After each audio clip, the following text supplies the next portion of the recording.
Today's scripture reading is going to be from 1 Samuel 14, verses 1 through 30. Now that day came that Jonathan, the son of Saul, said to the young man who was carrying his armor, "Come and let us cross over to the Philistines' garrison that is on the other side." But he did not tell his father. Saul was staying in the outskirts of Gibeah under the pomegranate tree which is in Migron, and the people who were with him were about 600 men. And Ahijah, the son of Ahitub, Ichabod's brother, the son of Phinehas, the son of Eli, the priest of the Lord at Shiloh, was wearing an ephod, and the people did not know that Jonathan had gone.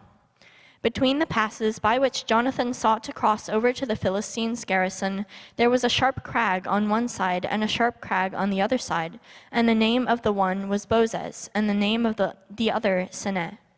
The one crag rose on the north opposite Mishmash, and the other on the south opposite Geba. Then Jonathan said to the young man who was carrying his armor, "Come and let us cross over to the garrison of these uncircumcised. Perhaps the Lord will work for us, for the Lord is not restrained to save by many or by few." His armor-bearer said to him, "Do all that is in your heart. Turn yourself, and here I am with you, according to your desire." Then Jonathan said, "Behold, we will cross over to the men and reveal ourselves to them. If they say to us, 'Wait until we come to you,' then we will stand in our place and not go up to them. But if they say, 'Come up to us,' then we will go up, for the Lord has given them into our hands, and this shall be the sign to us." When both of them revealed themselves to the garrison of the Philistines said, "Behold, Hebrews are coming out of the holes where they have hidden themselves." So the men of the garrison hailed Jonathan and his armor-bearer, and said, "Come up to us, and we will tell you something." And Jonathan said to his armor-bearer, "Come up after me, for the Lord has given them into the hands of Israel." Then Jonathan climbed up on his hands and feet, with his armor-bearer behind him, and they fell before Jonathan, and his armor-bearer put some to death after him. That first slaughter which Jonathan and his armor-bearer made was about 20 men within half a furrow in an acre of land. And there was trembling in the camp, in the field, and among all the people. Even the garrison and the raiders trembled, and the earth quaked, so that it became a great trembling. Now Saul's watchmen in Gibeah of Benjamin looked, and behold, the multitude melted away, and they were here and there. Saul said to the people who were with him, "Number now, and see who has gone from us." And when they had numbered, behold, Jonathan and his armor-bearer were not there. Then Saul said to Ahijah, "Bring the ark of God here," for the ark of God was at that time with the sons of Israel. When Saul talked to the priest, the commotion in the camp of the Philistines continued and increased. So Saul said to the priest, "Withdraw your hand." Then Saul and all the people who were with him rallied and came to the battle, and behold, every man's sword was against his fellow, and there was very great confusion. Now the Hebrews who were with the Philistines previously, who went up to them all around in the camp, even they also turned to be with the Israelites, who were with Saul and Jonathan.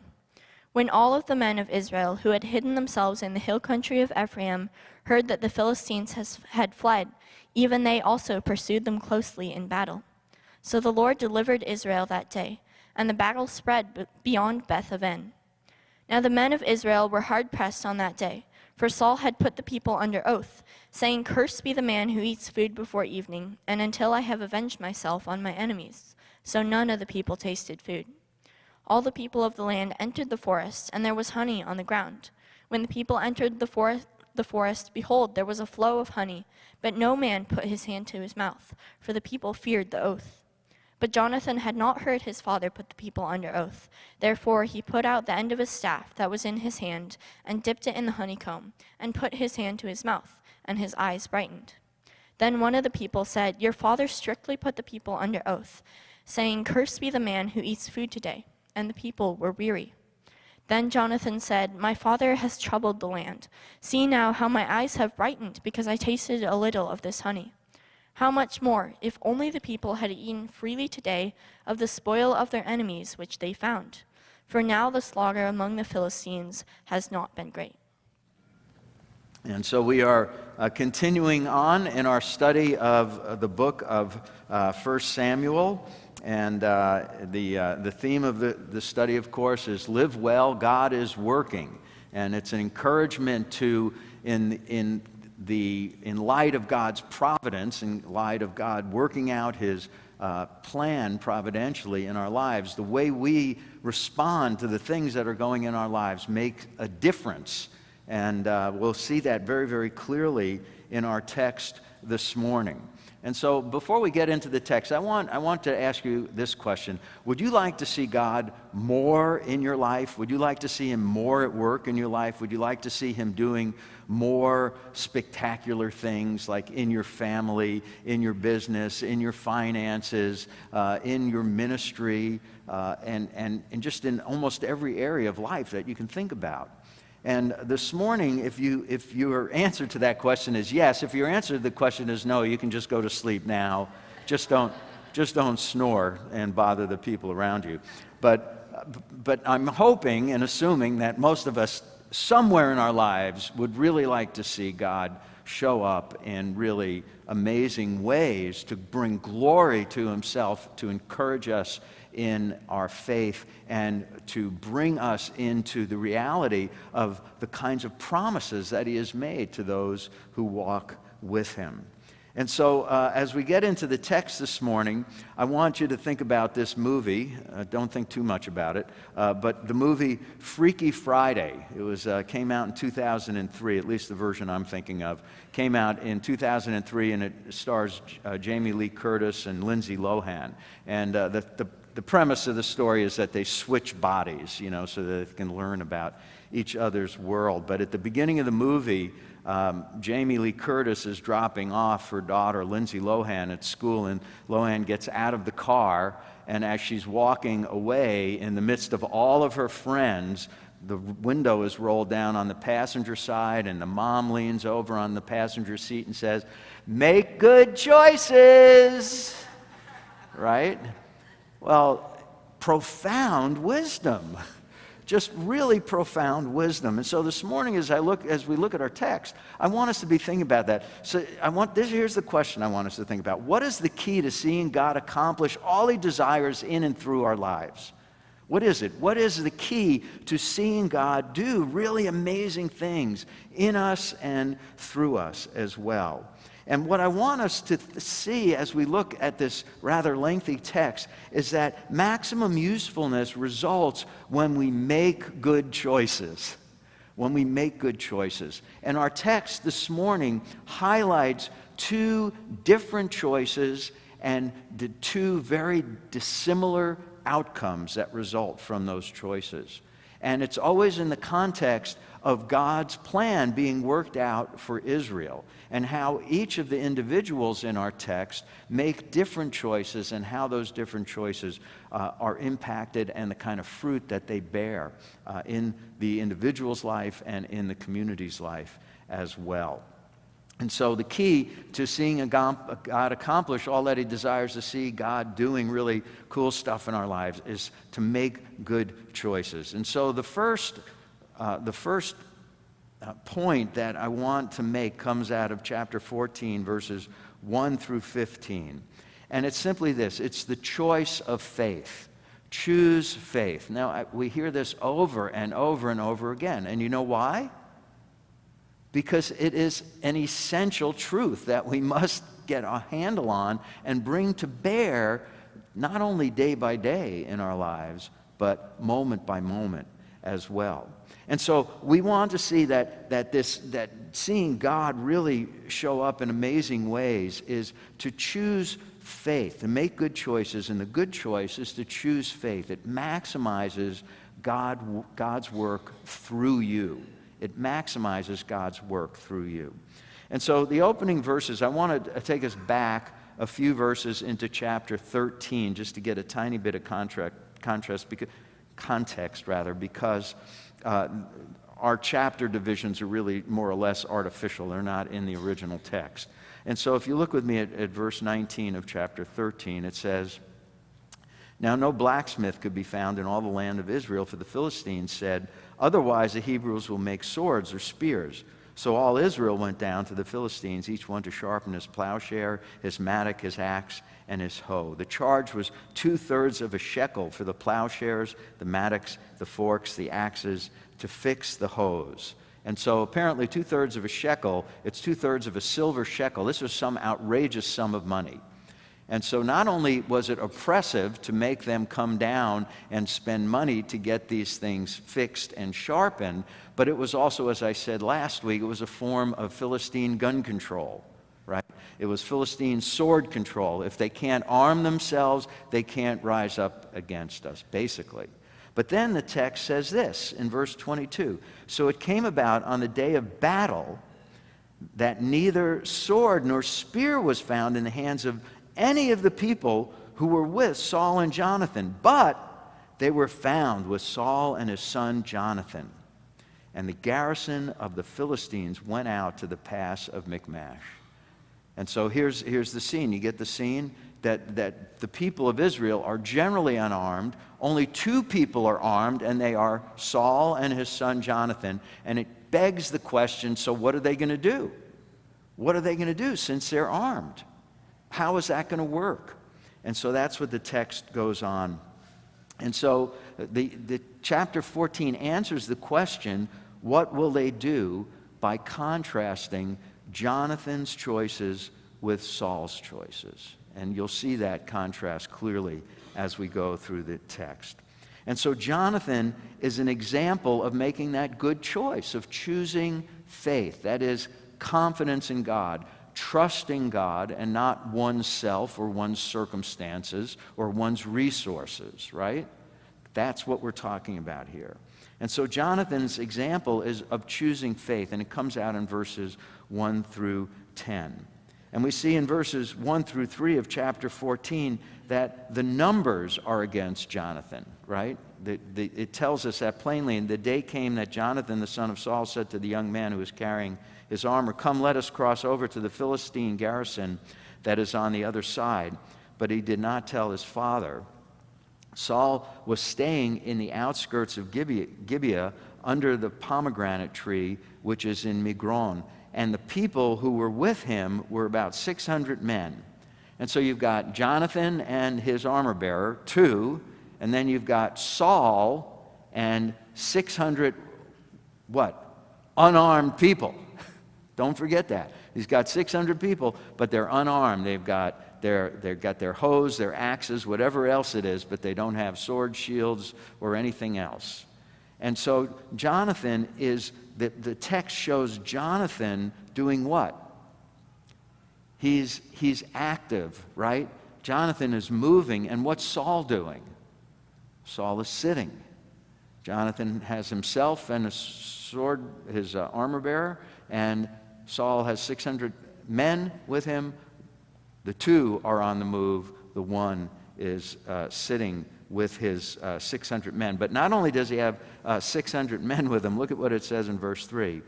And Ahijah, the son of Ahitub, Ichabod's brother, the son of Phinehas, the son of Eli, the priest of the Lord at Shiloh, was wearing an ephod. So that's the outer priestly garment, all right? And what's interesting is the way his genealogy is given, because the author is making a point here. The way his genealogy is given is that he wants us to be clear. He wants us to get that we have a king whose dynasty has thus far been rejected by God. He'll be personally rejected in the next chapter, but his dynasty has been rejected by God. And you have a priest whose line has also been rejected by God, right? So you see these contrasts right away begin to develop. And so there's a contrast of the numbers that Jonathan himself is up against impossible odds, right? That's verses 1 through 3. And then verses 4 and 5, he's up against impossible terrain. Look at verses 4 and 5. Between the passes by which Jonathan sought to cross over to the Philistine garrison, there was a sharp crag on the one side and a sharp crag on the other side. So basically he's saying there was more or less a cliff on one side and a cliff on the other. And he names the cliffs, right? Apparently this was a well-known area, and the name of one was Bozez and the other was Seneh. And one commentator I read said that these words are related to the idea of slippery, right, and thorny. So the crags, one crag is known as, oh, that's slippery. You're going to break your neck going down that one. And the other one is called thorny. You're going to get ripped to shreds going up that one. And so he's in impossible terrain. He is outnumbered and out-provisioned, if you will, by the Philistines. And so we need to get that picture. And then, so it's in this context, right? Those are his circumstances. And you would think, well, it's just me and my armor bearer. I'm the only one with weapons. There's a whole armed garrison over here. They're kind of in an isolated area. It's going to be hard to get them. We're really going to be exposed going up to them or coming down towards them and then going up to them. So wisdom might dictate that this would not be the best time to attack. He says, no, let's go. Let's go. And now the text tells us why, what his motivation was. And so in verses 6 to 10, Jonathan chooses faith. He trusts God to be the deliverer and defender that God himself promised he would be. To those what? Who trust him. To those who trust him to be that. And so look with me, if you will. It says this in verse 6. And Jonathan said to the young man who was carrying his armor, "Come and let us cross over to the garrison of these uncircumcised. Perhaps the Lord will work for us, for the Lord is not restrained to save by many or by few." And so the first thing I want to point out is that Jonathan gets the fact that he has identified God's will. Because when he says of the Philistines, these uncircumcised, he understands that these Philistines are usurpers in the land. That God does not want them in the land, that God has commanded them to be driven out of the land. So he understands God's will. And then he goes on at the second half of verse 6, he identifies God's ability, right? He says, perhaps the Lord will work for us. And I love that perhaps. Isn't that perhaps great? There's no presumption here. This is humility. This is like, I know who God is. I know these are his enemies. And I am hoping and trusting that as I step out in faith, he is going to meet me. So he understands not only God's will in terms of removing these uncircumcised interlopers, but he also understands and is focused on God's ability. And then verse 7, look what happens. It says this. It says, his armor bearer said to him, "Do all that is in your heart. Turn yourself, and here I am with you according to your heart," is what it says literally. And so Jonathan has managed to capture the imagination of his armor bearer. That he has influenced this man to see that with God in the equation, they can be useful. They can be useful. And so the armor bearer himself comes along and is inspired by Jonathan's faith. And then in verses 9 and 10, we read about how Jonathan trusted God's promises and character, right? Look what it says. It says, "Then Jonathan said, 'Behold, we will cross over to the men and reveal ourselves to them. If they say to us, wait until we come to you, then we will stand in our place and not go up to them. But if they say, come up to us, then we will go up, for the Lord has given them into our hands, and this shall be the sign to us.'"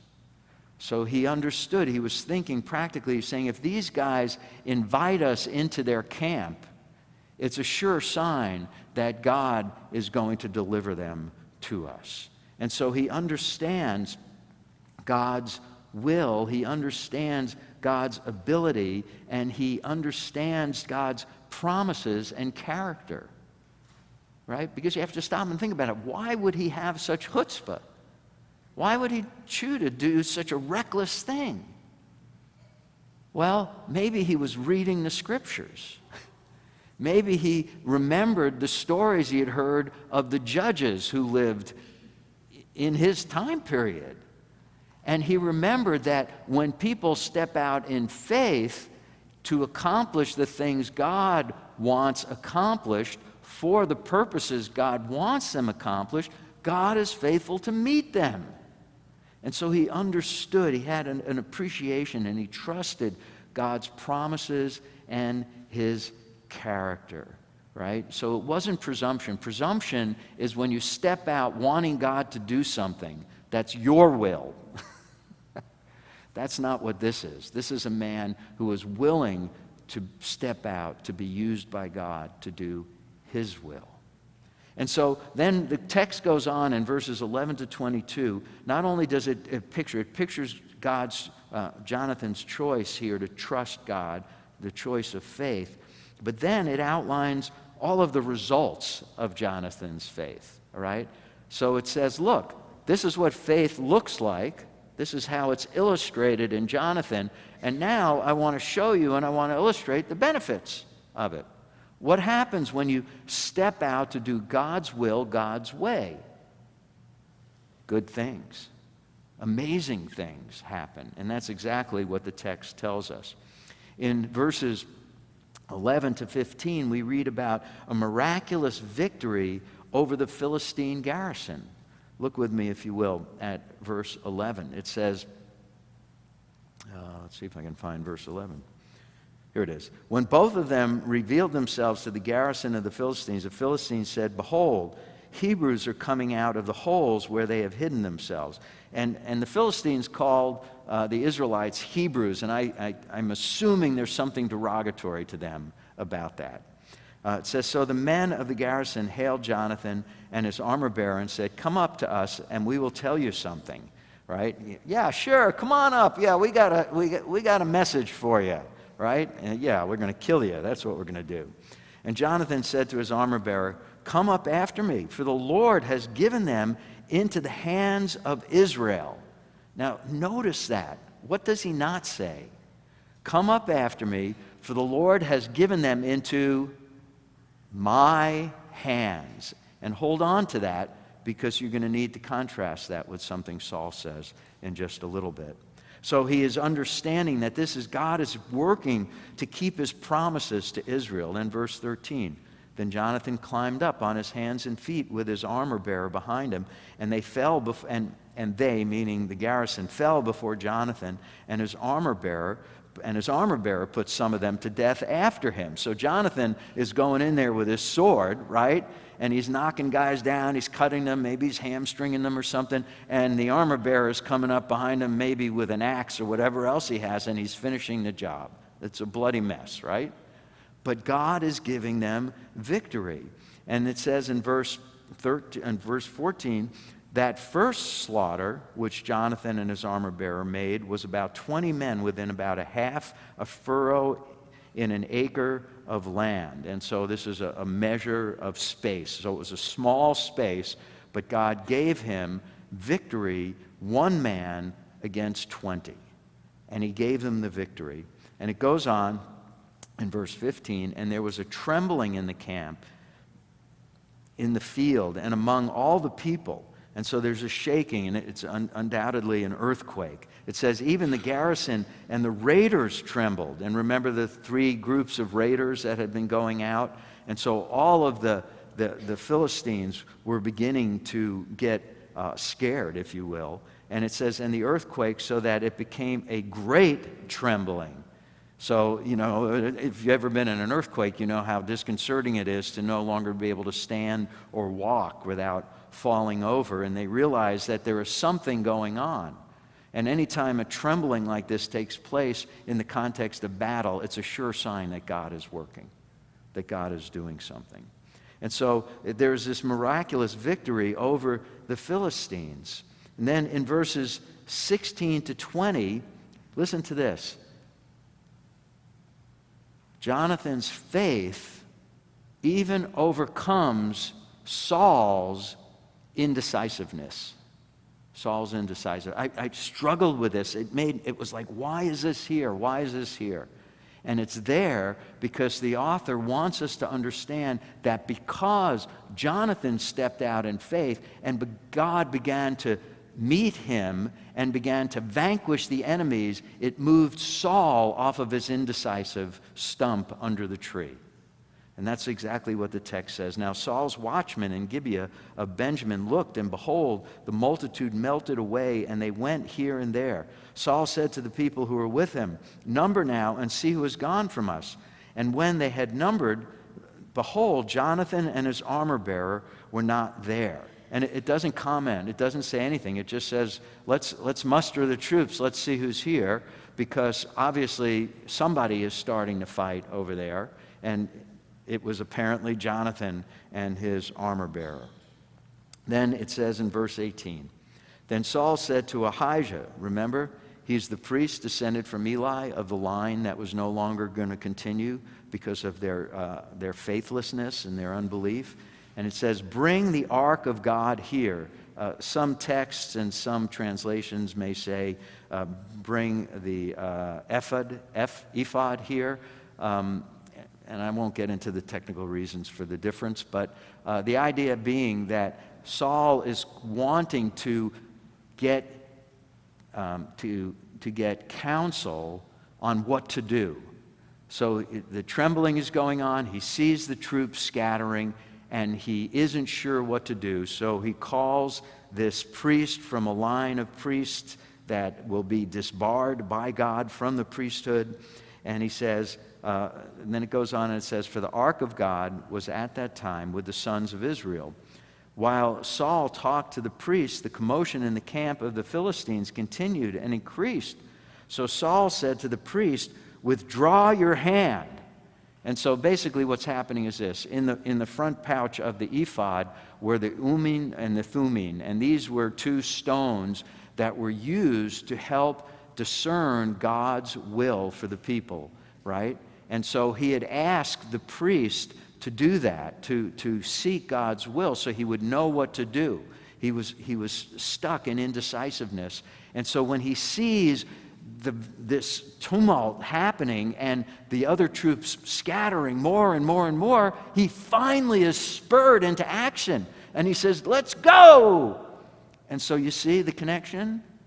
Jonathan's faithfulness spurred his father into action and overcame his indecisiveness. And then in verses 21 and 22, I love this. Look what it says.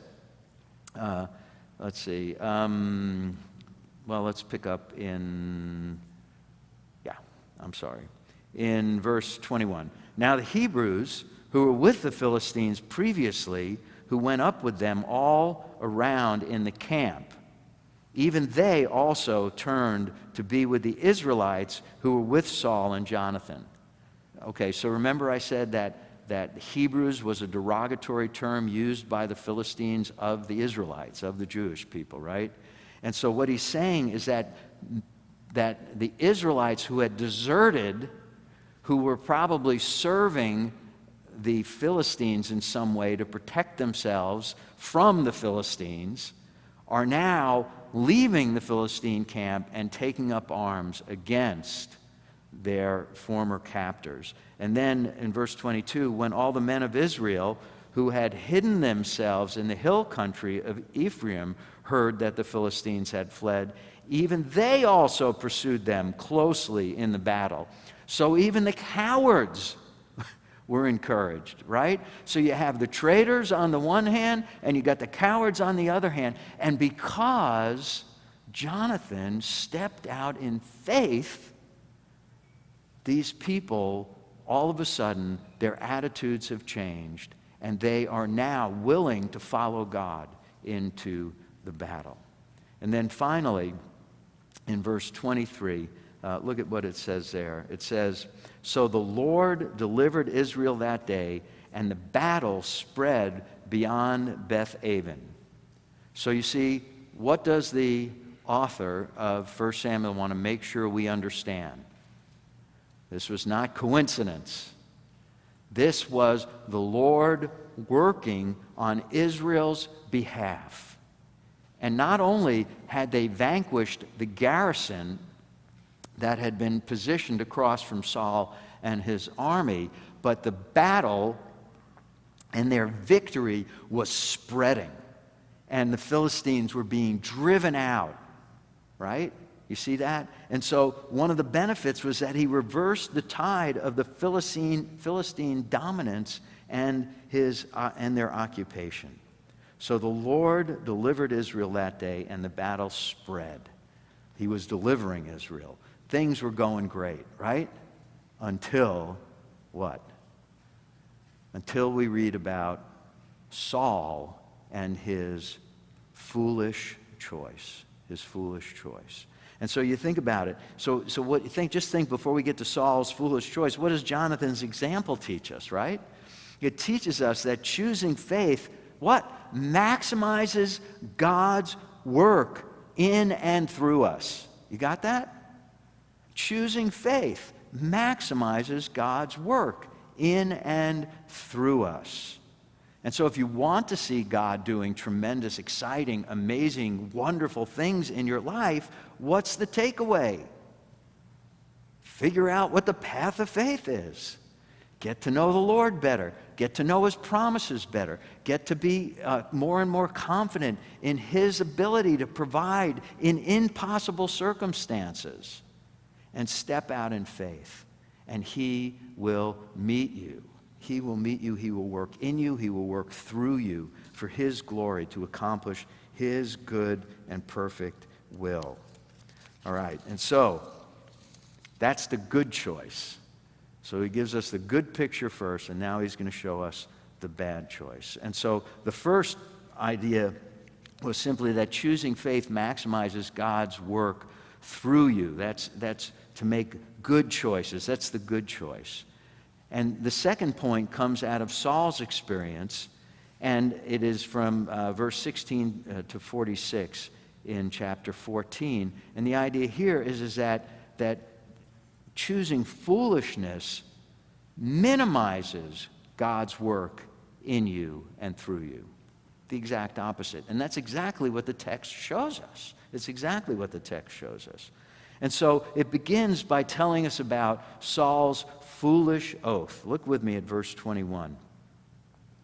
It says this: Now the men of Israel were hard pressed on that day, for Saul had put the people under oath, saying, Cursed be the man who eats food before evening, and until I have avenged myself on my enemies. Sound a little different to what we heard out of Jonathan's mouth? You get that? The author did that on purpose. He wants us to see that contrast. But he says he put them under an oath, and as a result of that, they were hard pressed on that day. And here's something very interesting. The only other time the word hard pressed is used in the book of Samuel is in reference in previous chapter, in chapter 13, verse 6, because of the Philistine oppression against Israel. And so there's a subtle hint here. There was external hard pressing, and because of Saul, there was an internal hard pressing. And so we begin to understand what it was. And he says, Cursed be the man who eats food before evening until I have avenged myself on my enemies. And so this is a self-focused, self-aggrandizing, fleshly attempt to motivate his troops so he can get a victory. You got that? That's exactly what's going on here. And so he makes this choice to put people under this curse. And the results of that are awful. The results of that are awful, and that's exactly what the text goes on to tell us. And so look with me at the following verses. When the people said, so none of the people, this is verse 20, end of verse 24. So none of the people tasted food. So here they are. You know, Israel's hot. Even during the winter, it can be hot. And they're fighting in a part of the country, you know, where they could get dehydrated very easily.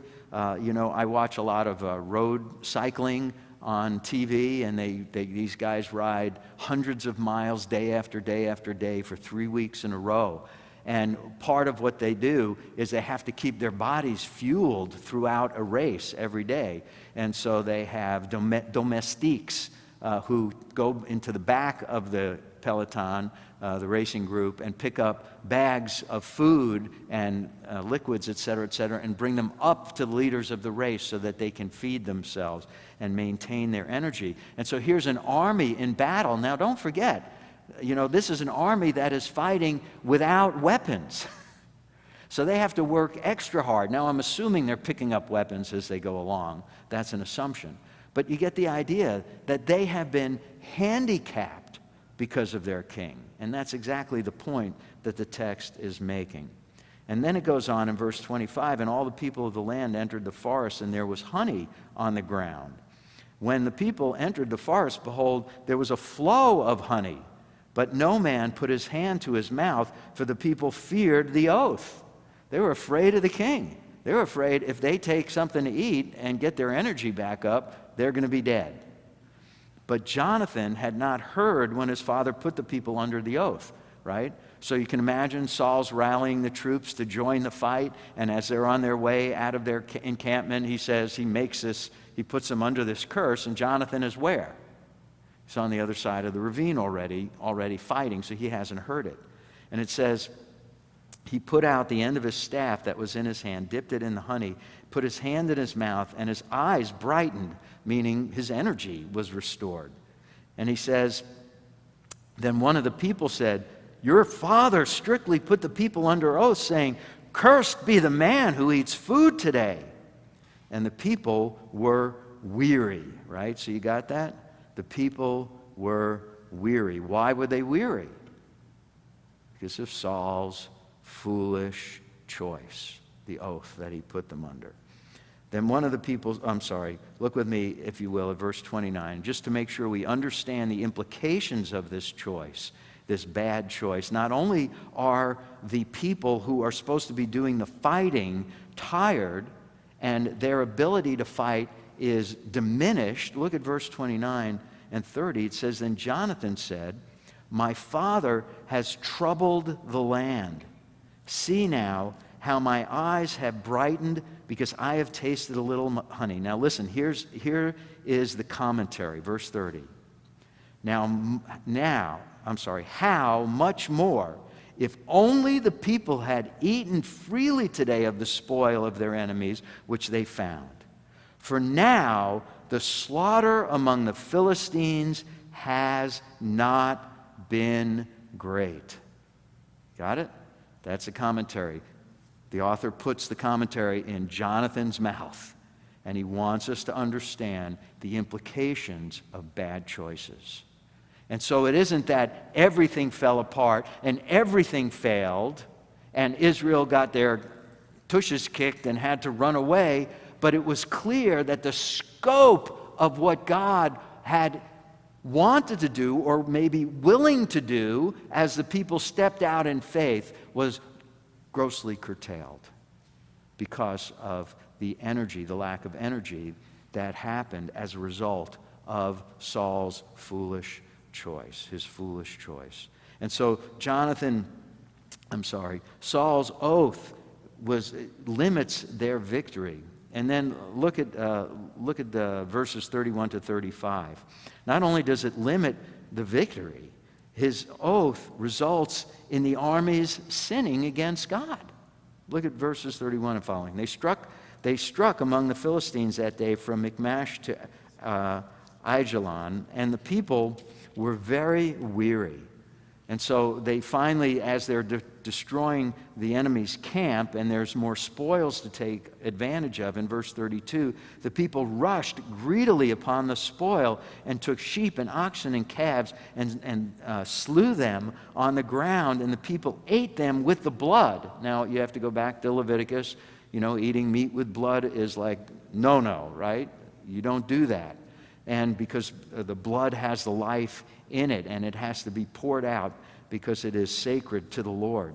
And so it says this, then they told Saul, saying, behold, the people are sinning against the Lord by eating with the blood. And he said, you have acted treacherously.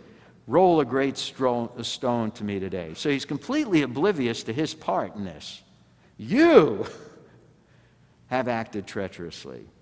Roll a stone to me. That would be a place to sacrifice so that the blood could be poured out, so that they could eat the meat, it having been koshered properly. And Saul said, disperse yourselves among the people and say to them, each one of you bring me his ox or his sheep and slaughter it here and eat, and do not sin against the Lord by eating with the blood. So all the people that night brought each one his ox with him and slaughtered it there. And Saul built an altar to the Lord. It was the first altar that he built to the Lord.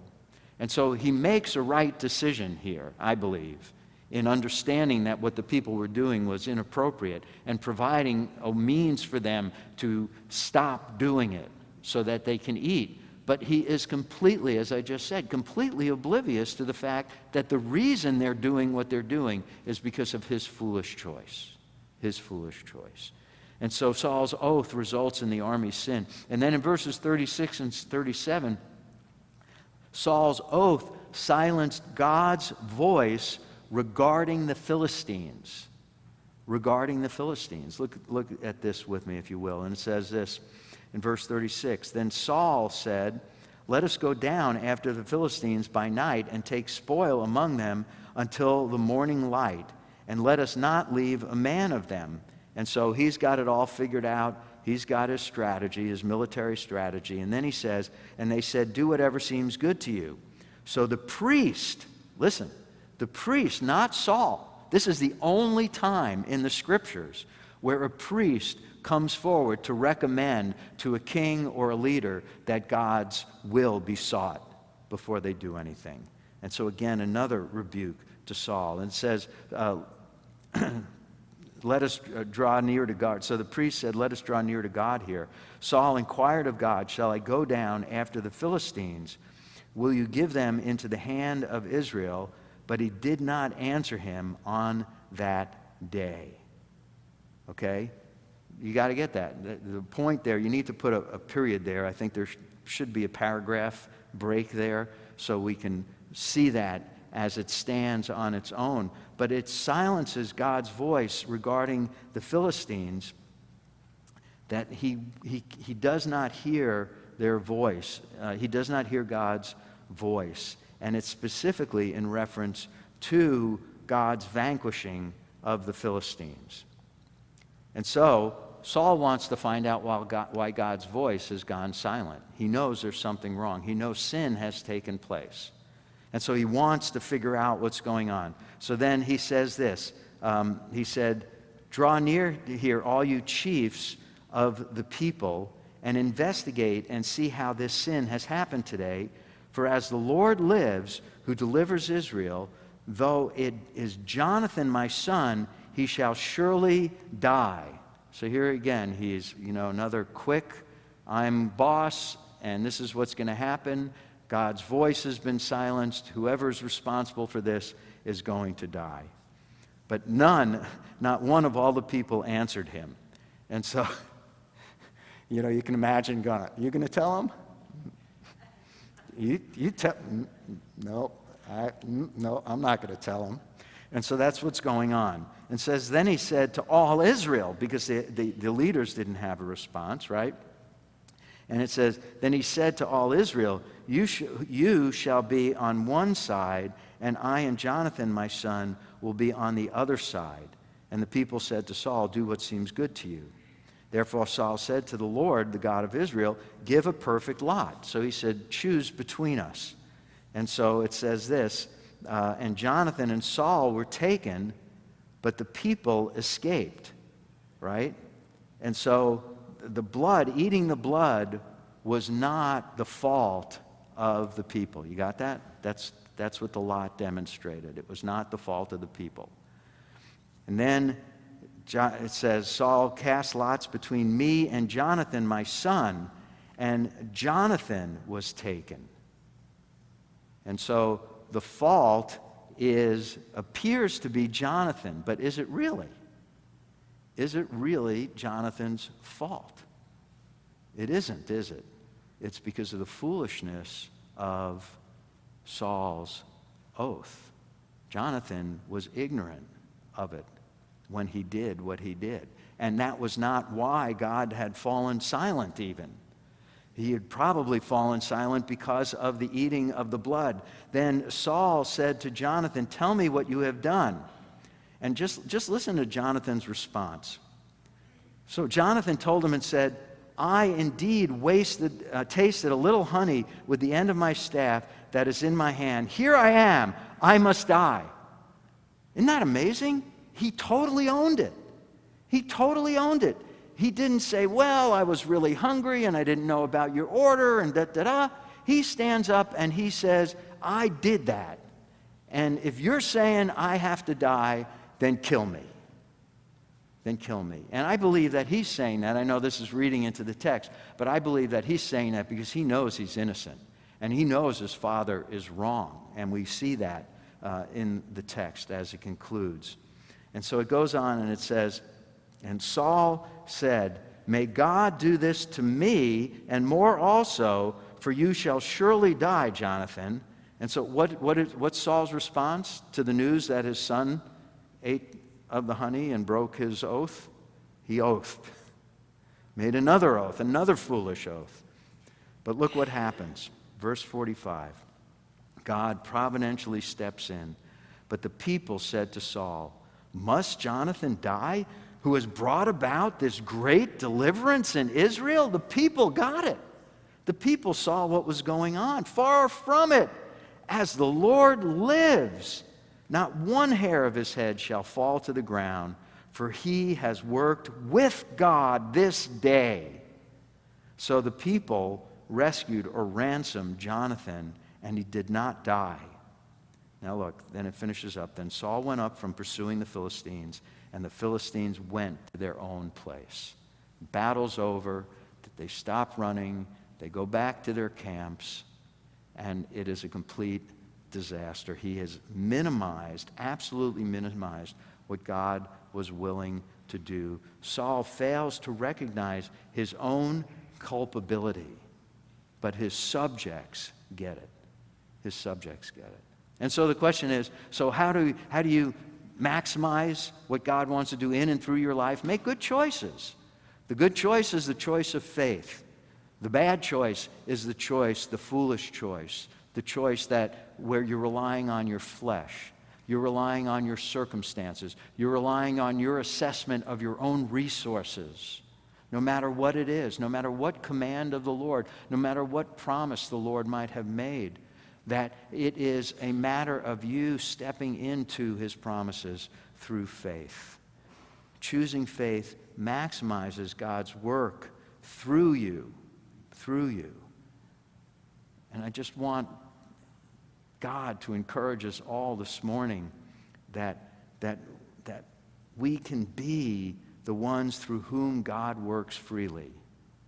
God works freely if we simply trust him, if we simply step out in faith and let him do the things he has promised to do for us, whether it's in our family, whether it's in our business, whether it's here in our community, in the congregation.